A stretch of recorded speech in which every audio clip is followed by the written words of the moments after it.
This is making a Cat5 Ethernet cable out of patch cable. This has a color code of white, orange, orange, white, green, blue, green, white, brown, brown. I like to use scissors to take off the sheath. You need to give yourself ample space so you have something to work with as you untwist it and straighten it out. The scissors work pretty well for this. Just make an insertion, and then you can remove the plastic coating.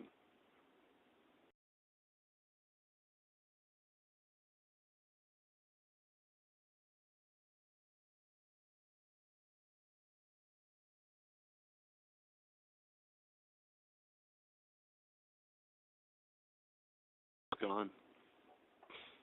We're going to organize these by color. White, orange, and orange. And then there's a white, green, and a green. There's a white, brown, and a brown.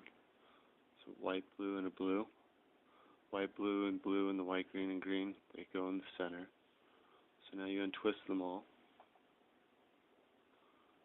Doesn't matter how frayed it is up here at the very tips, because this is all going to get cut off.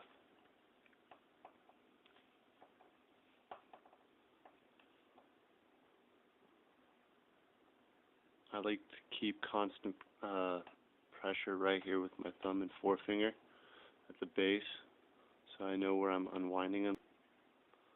This is the main place that you're working, right down at the base, to make sure that they're all there. White, brown, brown. That finishes the color sequence. Collect them all up. And this metal is pretty pliable, it's copper. Make sure you try and get them straight. You need to get them straight for a particular length. That way when you cut them, there's not as many problems.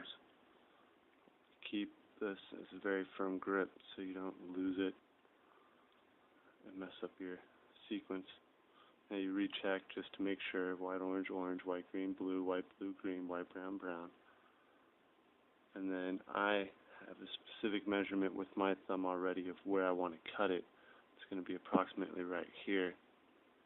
What you kind of want is the length of this, so it slips down and still has insulation on the inside.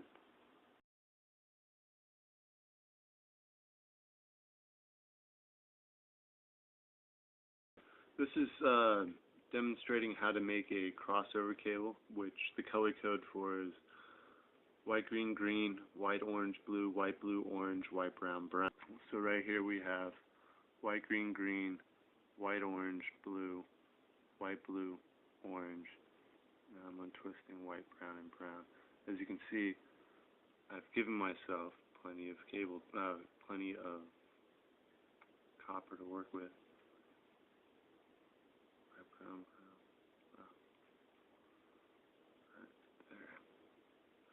Now what you can do is, right here at the base, you pinch it really tightly.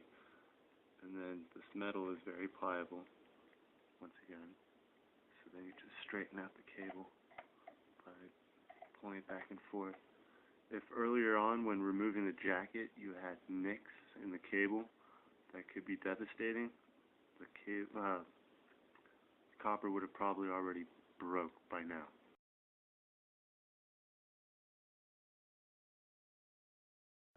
You should be taking this RJ45. You should be able to measure approximately how much it is. For me, I have a good measurement on my thumb already by feeling, and that's my spot. It's your marker. You take this side, crimpers, right here with only one razor blade. The other side of the razor blade is like the scissors.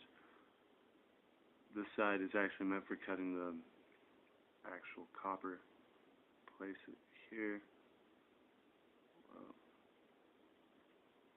It's too long, sometimes it just hits on the far side. Let me make sure it's going to be flush when I crimp.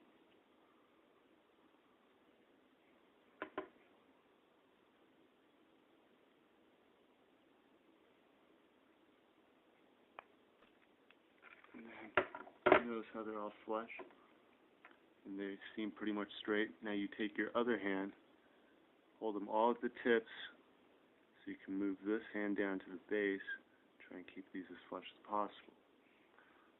Now you take the RJ45, and you just slip. This has an RJ45 slip on a crossover white, green, green, white, orange, blue, orange, white, brown, brown. This is the final crimping process right here. Take your crimpers, get a nice grip on them.